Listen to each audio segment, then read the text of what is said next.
Hello, आज हम बात करने वाले हैं एसएससी के क्वालिफाइंग पेपर यानी कि रिटन पेपर की। ठीक है, ये क्वालिफाइंग इन नेचर होता है। जो आपका रिटन पेपर होता है उसी से मेरिट बनती है, बट इसमें सिर्फ आपको क्वालिफाई करना होता है, जिसमें जनरल कैटेगरी को 7% की मिस्टेक्स की छूट होती है, जो कि होती है 56 मिस्टेक्स। इसका मतलब ये नहीं है कि आपको 56 मिस्टेक्स अगर आप कर रहे हैं तो आप बहुत अच्छा जा रहे हैं, ऐसा नहीं सोचना है आपने। आपको जितनी आपकी मिस्टेक्स इसमें दी गई हैं, मतलब 56 की आपको छूट दी गई है, तो आपको उसका हाफ या आपको उससे कम ही रखना है, तभी आप वहाँ पे 56 के अंडर जो है वो परफॉर्म कर पाएंगे। तो इसकी अपडेट की हम बात करते हैं। इस शॉर्ट हैंड का पेपर देना है तो इसमें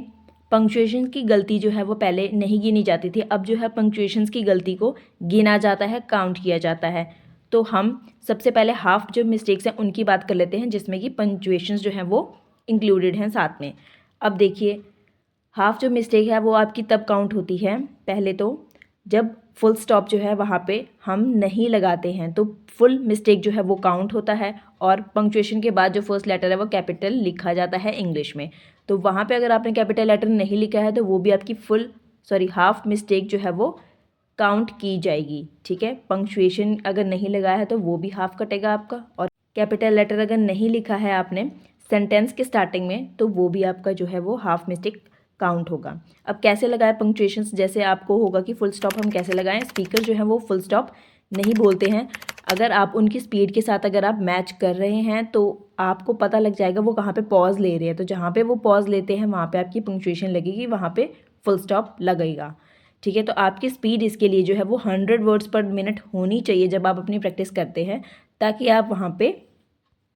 80 वर्ड पर मिनट जो है वो लिख पाएँ। फर्स्ट लेटर जो है वो हमेशा कैपिटल होता है सेंटेंस का, अगर आपने नहीं लिखा है तो आपकी वहाँ पे हाफ मिस्टेक कट जाएगी। अब सेकंड है प्रॉपर नाउन जो है वो आपने उनका ध्यान रखना है, वहाँ पे जो है आपका फर्स्ट लेटर जो है वो कैपिटल में होना चाहिए, नहीं तो उसकी भी हाफ मिस्टेक जो है वो कटेगी। और आप अगर प्रैक्टिस इसी तरीके से करेंगे कि आपने इवेल्युएट अपनी प्रैक्टिस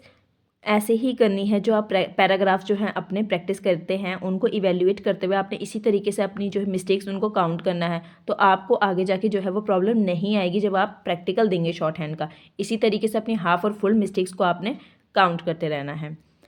स्पेलिंग मिस्टेक अगर आपकी हो जाती है तो वहाँ पर भी आपका जो है हाफ मिस्टेक जो है वो माना जाएगा। जिन वर्ड्स को अलग तरीके से लिखा जाता है, जैसे ऑनरेबल है उसको अलग अलग तरीके से लिखा जाता है, लेकिन अगर आप जो मर्जी तरीके से उसे लिख दे, ठीक है, ऑनरेबल ही लिखा है आपने, अगर ठीक लिखा है तो वो आपकी मिस्टेक काउंट नहीं होती है, क्योंकि उसे अलग अलग तरीके से लिखा जा सकता है तो वो ठीक है।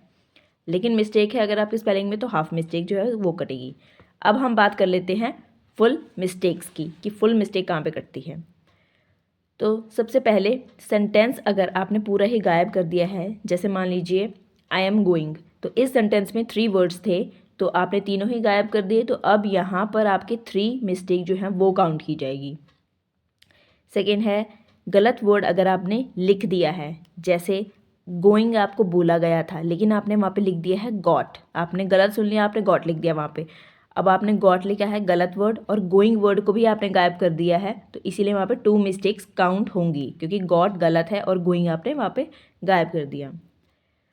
अब नेक्स्ट है नंबर, अगर आपको नंबर बोला है, जैसे 1960 आपको बोला गया है, ठीक है, तो वहाँ पे आप मैथ में लिख दीजिए 1960, ठीक है, या फिर आप इंग्लिश में उसको लिख देंगे 1960, तो वो भी ठीक होगा, उनमें से कोई भी गलत नहीं है, आप जैसे मर्जी लिख सकते हैं। 2 बार अगर आपने टाइप कर दिया है किसी वर्ड को, टाइपिंग में आपसे अगर मिस्टेक हो गई है, जैसे आई एम गोइंग आपने लिखना था बट आपने आई एम लिख दिया और गोइंग लिखते गलती से टाइप हो गया आपसे,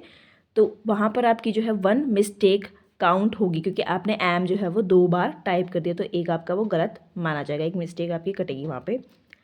टाइप जल्दी आपको करना चाहिए, अपना जो भी पैराग्राफ है उसको फटाफट से आप टाइप करें, अपनी टाइपिंग स्पीड भी जो है आपने साथ में बना करके ये रखनी है, ये नहीं कि आपने 100 की तो आपकी शॉर्ट हैंड स्पीड है लेकिन आप टाइपिंग में अगर मार खा रहे हैं तो आपकी शॉर्ट हैंड भी वहाँ पे काम नहीं आएगी, क्योंकि अगर आप टाइप नहीं कर पाए फटाफट, और आपने साथ में प्रूफ रीडिंग भी करनी है, क्योंकि कई बार टाइप गलत हो जाता है, अगर आप प्रूफ रीडिंग नहीं कर पाए और आपकी टाइपिंग मिस्टेक्स अगर वहाँ पर ज़्यादा हो गई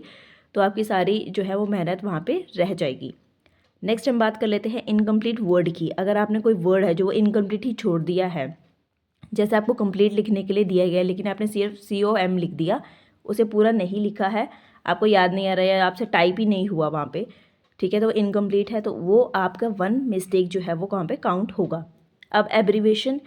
की बात हम कर लेते हैं। एब्रीवेशन फॉर्म में अगर आपको बोला गया है कोई वर्ड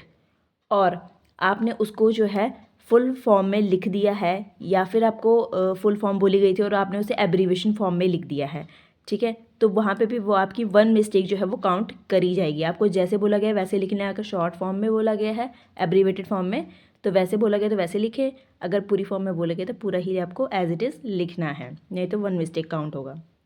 नेक्स्ट है पूरा कैपिटल में अगर आपने लिख दिया कोई सेंटेंस, ठीक है, तो जितने वर्ड्स उस सेंटेंस के अंदर थे उतने ही वर्ड्स की आपकी मिस्टेक काउंट होगी, चाहे उस सेंटेंस में 3 वर्ड थे 4 वर्ड थे, अगर आपने गलती से सेंटेंस जो है कैपिटल में लिख दिया है तो उतने ही मिस्टेक आपकी काउंट हो जाएगी। तो इसका आपने ध्यान रखना है कि जब आप टाइप कर रहे हैं तो कहीं गलती से आप कैप्स में तो नहीं कर रहे हैं टाइप, उसका ध्यान रखें। आई होप आपको ये सब समझ में आ गया होगा कि क्या अपडेट हुआ है। पंक्चुएशंस की गलती अब जो है वो गिनी जाएगी, तो पंक्चुएशंस का आपने बहुत ध्यान रखना है जब आप शॉर्ट हैंड का प्रैक्टिकल एग्जाम देंगे। आई होप ये वीडियो आपको अच्छी लगी होगी। अगर आपको कुछ भी समझ में आया है, कोई क्वेरीज है, तो आप कमेंट्स में बता सकते हैं और वीडियो को लाइक करना मत भूलना।